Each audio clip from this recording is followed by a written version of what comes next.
बिस्मिल्लाहिर्रहमानिर्रहीम। जी आज 14 अगस्त के हवाले से हम एक प्रोग्राम करना चाह रहे थे, तो हमने अपने तमाम लोगों को जो है वो इकट्ठा किया। यहाँ पर हमारी जो टीम है, मेमूना इस वक्त मिसिंग है, लेकिन हम उम्मीद करेंगे कि हम उनको भी प्रोग्राम के बीच में जो है उनको भी अपने साथ ले लें। सबसे पहले तो हमारे साथ एक बड़े स्पेशल गेस्ट है, उमर चीमा साहब। उमर चीमा साहब needs no introduction, been with the party with Pakistan Tehreek Insaf, जो कि रूलिंग जमात है इस वक्त, for a very long time. Khan साहब के बहुत पहले के साथियों में से वो एक हैं। और उमर चीमा साहब की तरह के लोग जब सियासत में आते हैं तो हम जैसे लोगों का भी बड़ा एक हौसला बढ़ता है कि हमें भी सियासत में आना चाहिए। ये हम उन्हीं से बात करेंगे, लेकिन वे सरनवीदा हैं, मसरूर हैं, आयशा खान हैं, इन तमाम लोगों को जानते हैं हम लोग। हम उमर चीमा से शुरू करेंगे कि उमर, 14 अगस्त का मौका है, सो हम लोग एक टिपिकल डिस्कशन में नहीं पड़े, I'll cut right to the chase. Why did you come to politics? जी शुक्रिया अली। सबसे पहले तो मैं आज 74वें यौम आज़ादी के मौके के ऊपर आप सबको यौम आज़ादी की मुबारकबाद देता हूँ। और मैं समझता हूँ कि आज के दिन हमें जो है हम खराज अकीदत पेश करते हैं उन तमाम अपने आबाजात के जिन्होंने तहरीक आज़ादी के अंदर कुर्बानियाँ दी, जद्दोजहद की, और ख़ास तौर पे उस 14 अगस्त 1947 के बाद से लेके आज तक वो उन जवानों का, उन अपने पाकिस्तानी भाइयों का हम शुक्रगुजार हैं और उनको खराज अकीदत पेश करते हैं, जिन्होंने पिछले 74 साल के अंदर सरहदों की हिफाजत की और इस मुल्क की आज़ादी को कायम रखने के लिए जो है अपना किरदार अदा करते रहे।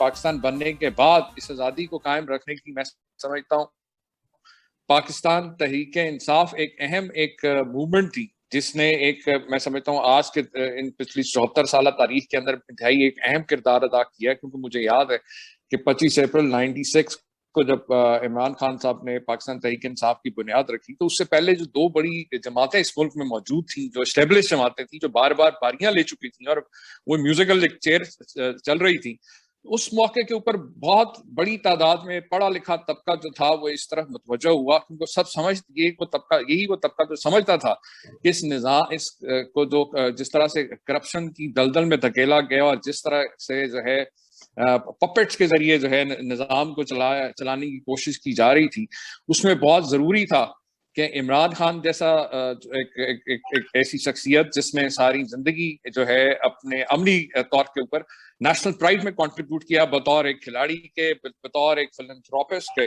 और फिर जब उन्होंने एक नई सियासी जमात की बुनियाद रखी, तो बहुत सारा जो मिडिल क्लास के लोग थे, खासतौर पे पढ़े लिखे लोग थे, वो इस तहरीक में शामिल हुए। और मैं समझता हूँ कि 22 साल मैं मुसलसल यहीं पर आना चाह रहा था, sorry to interrupt you here, क्योंकि ये देखिए हमारे मुल्क में मिडिल क्लास इंसान का सियासी जमात को ज्वाइन करना एक ब्रेकिंग न्यूज है। आप समझ रहे हैं, क्योंकि ये कोई मतलब ये पूरी दुनिया में हम ये देख रहे हैं, जहां कहीं पर डेमोक्रेसी है वहां पर मिडिल क्लास भी होते हैं। हम सेनेटर्स को देखते हैं, हम कांग्रेसमैन को देखते हैं, ऑल्डरमैन से शुरू होते हैं, ऊपर तक जाते हैं, और एक आम सेनेटर जो होता है वो प्रेसिडेंट बन जाता है। बराक ओबामा उसकी एक बहुत बेहतरीन मिसाल है। ऐसे मैटर ऑफ ट्रंप एक उसकी बेहतरीन मिसाल है, कि Trump was had no political affiliation, वो कभी भी इस तरह की चीजें नहीं रहे। हम और डेविड कैमरॉन को देखते हैं, बाकी लोगों को देखते हैं, लेकिन हमारे मुल्क में बदकिस्मती से ऐसा होता है कि जो है वो, और इंडिया और इस तरह के मुल्कों की वो मिसाल बिल्कुल यकीनन मौजूद है, लेकिन हमारे मुल्क में ये जरूर ऐसा होता है कि जी मिडिल क्लास का उसको आना वो एक ब्रेकिंग न्यूज बन जाती है। और उसके बाद मतलब यानी कि ऐसे हालात में why don't you join the other parties, why Tehreek Insaf, and also was there a hope and is there a hope still in Pakistan? Yes yes बिल्कुल। 25 अप्रैल 96 को इमरान खान साहब ने पूरी पाकिस्तानी कौम को एक होप दी।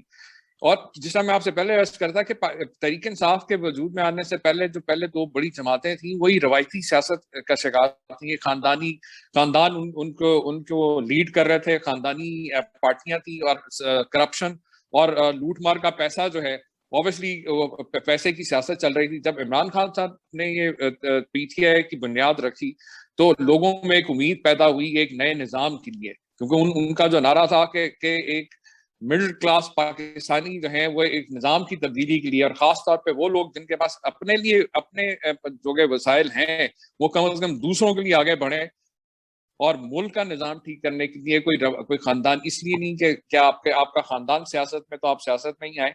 और फिर इस तहरीक के अंदर आप अगर देखें 22 साल के अंदर जो ज्यादातर लोग थे, कोई रवायती सियासतदान नहीं थे, पार्ट टाइमर्स थे, अपनी नौकरी, अपना कारोबार भी चला रहे थे और साथ में तहरीक के अंदर भी कंट्रीब्यूट करते थे, जब तक के 30 अक्टूबर 2011 को, क्योंकि आपको पता है पाकिस्तान के अंदर जो सियासत है उसके ऊपर जो है पैसे की रेल पेल और पैसे की इन्वॉल्वमेंट काफी ज्यादा ली जाती थी, और दूसरी तरफ जब इलेक्टोरल रिफॉर्म पे नहीं थे, यानी इलेक्शन कमीशन भी लंगड़ा लूला था, तो वो इस काबिल भी नहीं था कि वो किसी को रोक भी सके। उस वक्त तो ये हालात थे। आज तो काफी काफी बेहतर हालत में इलेक्शन कमीशन, हालांकि और भी बहुत सी अभी अभी बहुत रिफॉर्म्स अच्छी करने की बात जरूरत है है। कि हमारे लोग जो हैं वो तैयार हैं पार्लिमानी निजाम के तहत, क्या लोग तैयार हैं कि इसको अडॉप्ट करने के लिए? क्योंकि हमने देखा कि जब 2018 का इलेक्शन हुआ तो बहुत ज्यादा तनकीद ये भी हुई कि इमरान खान ने इलेक्टेबल्स ले लिया और जिनके खिलाफ था उसी में कर लिया। और दूसरी एक हकीकत बड़ी जो तल्ख हकीकत है वो ये है कि हम अल्लामा मोहम्मद इकबाल, मतलब 14 अगस्त का मौका है तो अल्लामा मोहम्मद इकबाल को कैसे ना कोई याद करे, और आपके पीछे इकबाल का शेर भी जो लिखा हुआ है।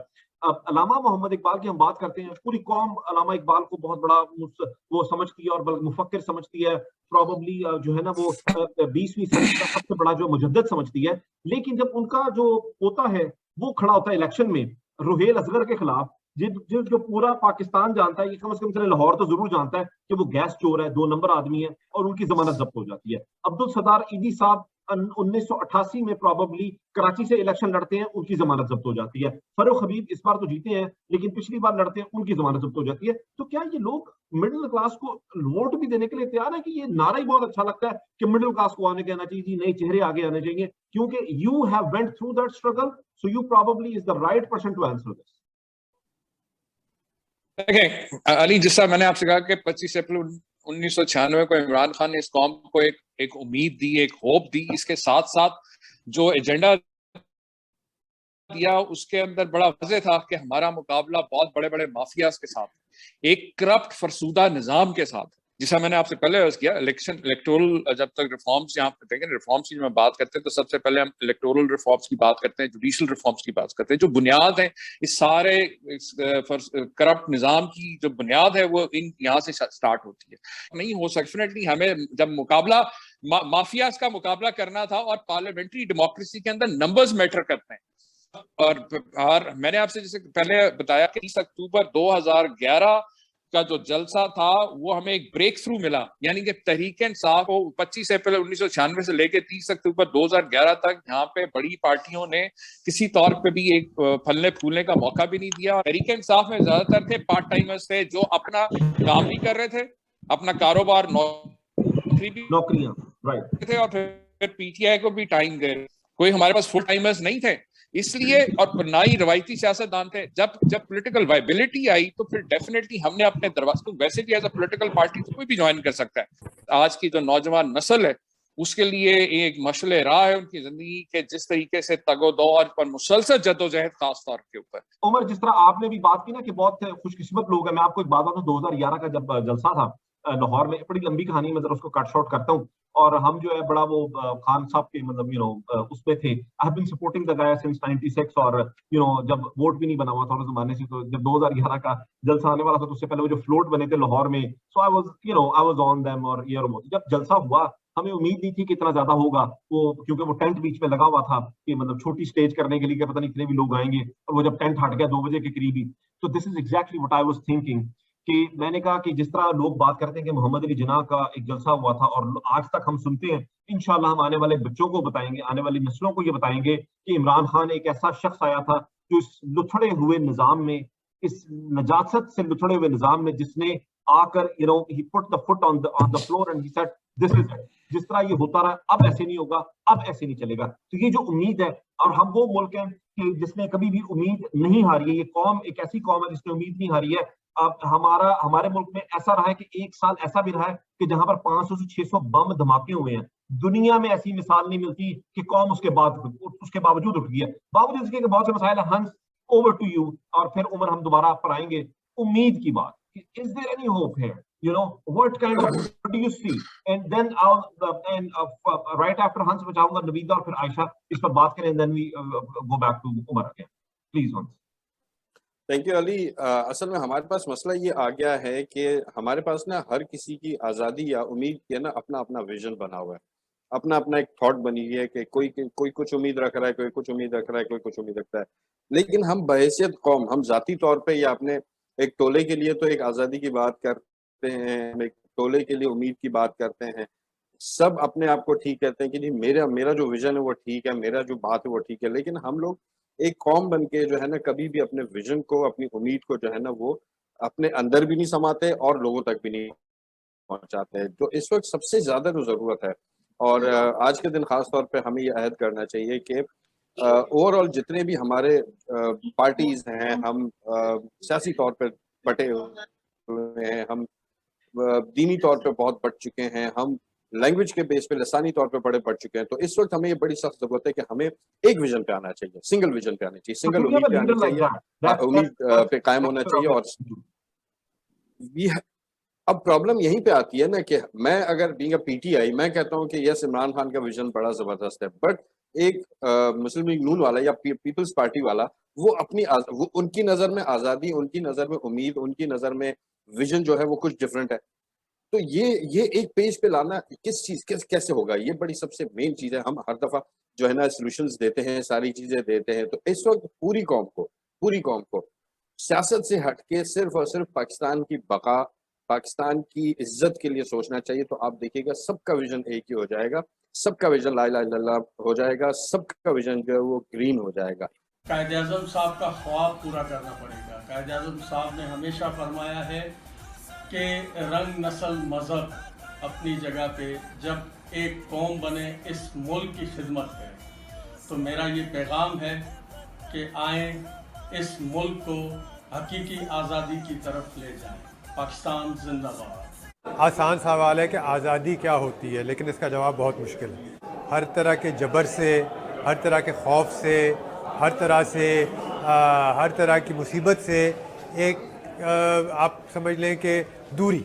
नवीदा, मेरा ये ख्याल है जनाब कि हमारी अभी तक की जो जद्दोजहद है, मैं भी उसी पॉइंट ऑफ व्यू से बात करूंगी कि 2010 के करीब ये एक होप थी कि जितने यूथ है या जितनी खवातीन हैं उनके लिए ये एक मौका है कि पाकिस्तान के लिए कुछ करने का या एक्टिवली इन चीज़ों में पार्टिसिपेट करने का। बट द थिंग इज कि व्हाट आई हैव रियलाइज्ड इतने अरसे में कि हमारी फ्रीडम की जो डेफिनेशन है वही नहीं हमें पता कि वो क्या है। हर बंदे का एक अपना अलग नुक्ता नज़र है, और मेरा ये ख्याल है कि अब this is the high time की अपॉर्चुनिटी है, यूथ है, इंटरनेट है हमारे पास, अब हम ग्लोबल विलेज हैं। आप फ्रीडम को डिफाइन कर दें, आप फ्रीडम को ट्रांसलेट किस तरह करते हैं। साफी आपके बैठे में फ्रीडम ऑफ एक्सप्रेशन के नाम पे जो उन्होंने गन मचाया हुआ है, ठीक है, यहाँ पे खवातीन की मूवमेंट ये जो उसकी चल रही थी, हाँ, औरत मार्च, मतलब उसमें भी एक लिमिट क्रॉस आप कर, तो वो डेफिनेशन क्या है फ्रीडम की, उसको डिफाइन करने की, रीडिफाइन करने की जरूरत है। फिर जिस तरह ये हंस बात कर रहा था कि मुस्लिम लीग नून है, पीपीपी है, हम एक प्लेटफॉर्म पे तो इकट्ठे हों कि हमारी डेफिनेशन क्या है। तो मेरा ये पॉइंट ऑफ व्यू है कि इस यौम आज़ादी पे अगर हम इस तरफ थोड़ी कोशिश करें और कौम को, that's the major question, giant question. Of course, hope तो है, होप तो डेफिनेट, इसीलिए तो मैं बात कर रही हूँ कि ये होप इसीलिए है कि अब हम बात कर सकते हैं इस बारे में। पहले तो हम बात भी नहीं कर सकते थे ना, अब हमारे पास एक प्लेटफॉर्म है जिसपे हम बैठ के डिस्कस कर सकते हैं।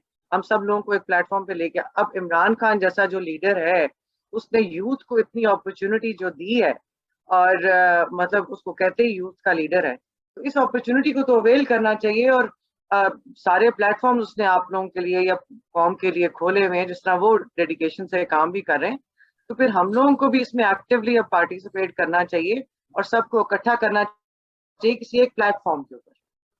आयशा, मेरे हिसाब से तो मैं बिल्कुल डिफरेंटली सोचती हूँ।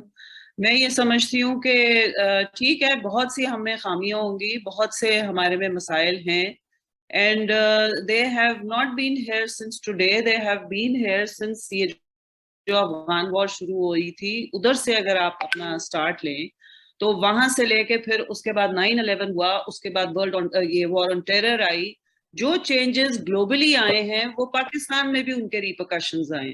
और वो रिपरकशंस जो हैं वो हम सब देख रहे हैं। मतलब वो आप चाहे प्रोविंशियलिज्म में देख लें, चाहे आप उसमें आप देख लें कि जी ख़वातीन के हकूक और ये वो सब एड अप हो चुका हुआ है। I am very hopeful and I know most of all of my colleagues are hopeful, but ये कहना कि हमें करना चाहिए, हम ऑलरेडी कर रहे हैं। खान साहब ने जो प्लेटफॉर्म हमें दे दिया है, हम ऑलरेडी उसमें सब कुछ कंट्रीब्यूट कर रहे हैं। ख़वातीन भी कर रही हैं, यूथ भी कर रही है, but it is going to show, the result is going to come not now but probably 3-4 years later. अस्सलाम वालेकुम, मैं हूँ आनिया इमाम और मुझे सिर्फ आज़ादी चाहिए बात करने की। हर तरह की बात, इजहार राय, इजहार ख्याल जो आप करना चाहते हो आप आज़ादी से कर सकें। कि जब लोग ये कहना शुरू कर दें कि फलाना डाकू है तो कोई बात नहीं, 4 पैसे लूटता है तो 2 अवाम पे भी लगाता है, ये गलत राय, ये गलत बात है। हम एक बुराई को जस्टिफाई क्यों करने बैठ गए हैं जबकि वो बुराई है और सब जानते हैं कि वो बुराई है। तो इसके लिए ज़रूरी है कि हम एक दूसरे से बात करें, बुरे को बुरा कहें, अच्छे को अच्छा कहें। एप्रिसिएशन ख़त्म हो गई है। हमें आज़ादी चाहिए बात करने की, ताकि हम बहुत से मसलों का हल सिर्फ बातों से ही ढूंढ सकते हैं। और अब तो हम डरते हैं कि इसके सामने ये मत बोलो, उसके सामने ये मत बोलो, पता नहीं वो मेरी बात को कैसे लेगा, कैसे समझेगा। इस नाप तोल में वो बात निकल जाती है जिस पे बात करनी होती है। तो फ्रीडम मेरे नज़दीक बात करना है। उमर, मैं आपसे, अब देखिए फ्रीडम की बहुत ज्यादा बात हो रही है कि ये फ्रीडम कैसी चाहिए, और ये औरत मार्च पर भी हमने बात कर ली, ये तमाम चीजें होंगी। हम फिर मैं अमेरिका की मिसाल इसलिए देता हूँ कि one of the biggest democracies है, जैसी भी डेमोक्रेसी है बहरहाल दुनिया में सबसे बेहतरीन डेमोक्रेसी उनके अपने मुल्क के अंदर है। फॉरेन पॉलिसी को उनकी छोड़ दीजिए, लेकिन विद इन द कंट्री जो डेमोक्रेसी है उसका शायद मुकाबला करना बहुत ज्यादा मुश्किल है जो अमेरिका के अंदर है। वो भी ये कहते हैं कि आपको रिलीजन की फ्रीडम है, आपको अपने मजहब की, रंग नस्ल तमाम चीजों की फ्रीडम है, लेकिन सवाल वहां पर ये बनता है कि आप बड़ी ईद पर, बकरा ईद पर वहां पर जाकर के अपने घर के सामने बकरा काट सकते हैं? क्या कह सकते हैं मेरा तो रिलीजन ये कहता है मैं तो ये करूंगा? ऐसा तो नहीं। जाहिर है स्टेट कोई लॉज बनाती है, स्टेट कोई कुछ चीजें वजह करती है कि वो जो फ्रीडम है वो किस हद तक रही जाए। एक तो इसको फ्रीडम को जरा थोड़ा सा मैं इसको टच बेस करना, मैं आपको चाहता हूँ कि आप इसको टच बेस करें, क्योंकि इस पर बहुत ज्यादा बात हो रही है। जिस तरह हनीफ ने भी कहा कि हर एक का अपना वर्जन है, like my version is different than yours, yours could be different than Naveeda and Ayesha and the list goes on, right? Freedom मेरे नजदीक फ्री विल है, यानी कॉन्शियंस की आवाज जो शख्स सुन सके क्लियरली और उसका इजहार खुलेआम कर सके वो शख्स फ्री होगा। और वो शख्स जो बला को उसके मुंह पे बला कह सके, मेरे नजदीक वो आजाद है, and that's freedom for me. लेकिन सवाल ये उम्मीद पर बात है, और क्या हम सही डायरेक्शन पर हैं कि नहीं। मैं इस पर बहुत ऑनेस्ट आंसर चाहता हूं। मैं तहरीक इंसाफ का मेंबर होने के नाते से आपका जवाब नहीं चाहता। मैं चाहता हूँ are we on the right track और नो। उससे पहले जरा आजादी और मादर पे आजादी और ये बाकी जितनी भी आजादी है उस पर, और उसके बाद जरा please Umar over to you. Ali, आपने बिल्कुल ठीक कहा। एक्चुअली आज़ादी का जो है उसकी जो डेफिनेशन है, इंटरप्रिटेशन है, वो हर किसी की अपनी अपनी मर्जी के मुताबिक, कन्वीनियंस के मुताबिक है। चाहे वो इनफरादी तौर पे हो, चाहे कोई इदारे सतह के ऊपर हो, हर कोई चाहता है कि आज़ादी के नाम पे उसे मादर पिदर आज़ादी मिल जाए और कोई पूछगिछ ना हो। जबकि आज़ादी के साथ जो है वो जिम्मेदारी भी उतनी ही जरूरी है, और खुद मुख्तारी भी इतनी अहम है। बहरहाल मैं आज़ादी के हवाले से मैं ही समझता हूँ, और ख़ास तौर पे आज के दिन के हवाले से इंतहाई अहम है कि हमें 14 अगस्त 1947 को हमें एक खिता तो एक मिल गया, ज़मीन का खिता तो मिल गया आज़ाद, लेकिन जो निज़ाम की, जो करप्ट निज़ाम से आज़ादी दिलवानी थी, जो नाइंसाफ़ी से आज़ादी दिलवानी थी, उसके लिए जो जदोजहद जो है वो जो हमने 96 में हमने शुरू की, जिस उम्मीद के साथ इमरान खान साहब की क़यादत में, मैं इसलिए आपसे कह रहा हूँ उम्मीद इसलिए कि एक शख्स जो है, उम्मीद जो है वही, अगर पर्सनल एक होती है उम्मीद, एक होता है जो आप पूरे मुल्क के लिए करते हैं। अब देखिए बताओ, इमरान खान साहब अब जो मिसजन इशूज की बात की हंस कर रहे थे कि जी सारे आपस में बटे हुए हैं, लेकिन एक जो कलमा है पाकिस्तान का मतलब क्या, ला इलाहा इल्लल्लाह, जो हमें जोड़ देता है।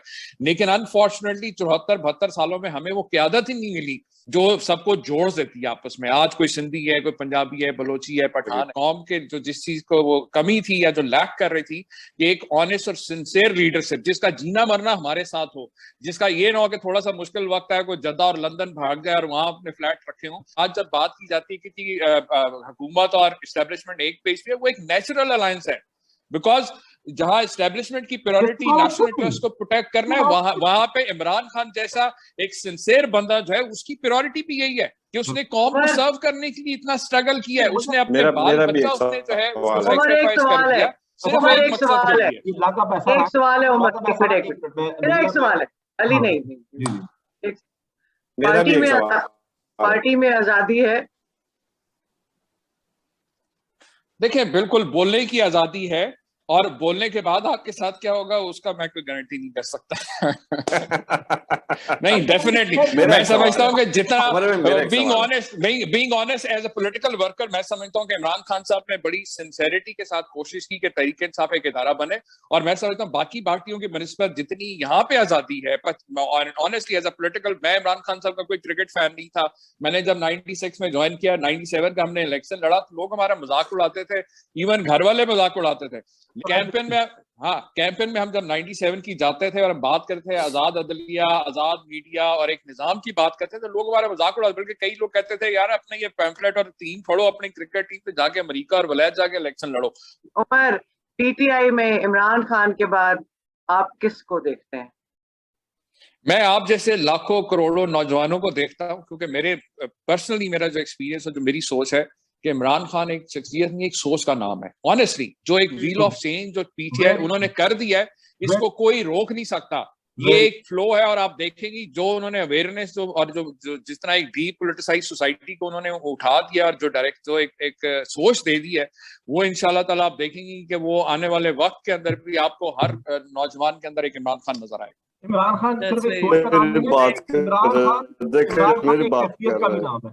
तो और वो इमरान खान एक ऐसी कैफियत कि when he decides to do something he gets it done. वो ये कहते हैं कि ऑपोजिशन जमातें जो कहती नहीं कि खान साहब वजीर आजम नहीं बन सकते, वजीर आजम में किसी ने लिखा हुआ था, इनको चाहिए था, ये कहते खान साहब तुम चांदते नहीं जा सकते, खान साहब ने सीढ़ी सूढ़ी ला के किस तरह चांदते पहुंच जाना सी, इधर हुकूमत कर खान साहब चांदते पहुंच जाते। तो खान साहब तो एक बकायदा तौर पर अली, वैसे ये बताओ, ये भी jokes apart, but I tell you कि ये भी उनकी नेक नीयत थी और खलूस का नतीजा है कि वो एक तो ये कि वो कमिटमेंट के साथ ही नेवर गिव्स अप, और अल्लाह ताला का इसी वजह से मैं समझता हूँ कि कई दफा मुश्किल औकात में देखा है कि अल्लाह ताला ने उनका काफी उनका रास्ता आसान। जिंदगी का लेसन की उम्र यही है ना, मतलब खान साहब तो जो एक बड़ी एग्जांपल है ना हमारी, अपनी जिंदगियों का भी ये लेसन है ना कि अगर आप नीयत इंसाफ हो, अगर आप ठीक नीयत से काम कर रहे हो, अल्लाह ऑलवेज हेल्प। ये एग्जांपल हमें मिल गई ना, ऑलवेज देयर, यू नो, हमें ये एग्जांपल मिल गई। नीयत साफ मंजिल आसान, हम बचपन से सुनते आ रहे थे। जी, मैंने कहा बचपन से सुनते आ रहे थे कि नीयत साफ मंजिल आसान, एग्जांपल्स हमें मिल गई हैं। हाँ, लेकिन इस मंजिल को पाने में काफी जद्दोजहद काफी करनी पड़ी, और मैं छोटी मनाजिल में हंस, मैं आपको पर्सनली एक आखिरी बस बात में करना चाहूंगा कि हमारे बहुत सारे दोस्त ही समझते हैं कि तहरीक इंसाफ की जो जद्दोजहद थी, या तहरीक इंसाफ के जो वोटर सपोर्टर्स थे, उनकी जो जद्दोजहद थी वो शायद 25 जुलाई 2018 को खत्म होगी। ऐसा नहीं है। वो बहुत आसान फेज था जो 22 साल आपने गुजारा। अब जो 25 जुलाई 2018 के बाद का फेज है, ये असल इम्तिहान है, ये टेस्ट है।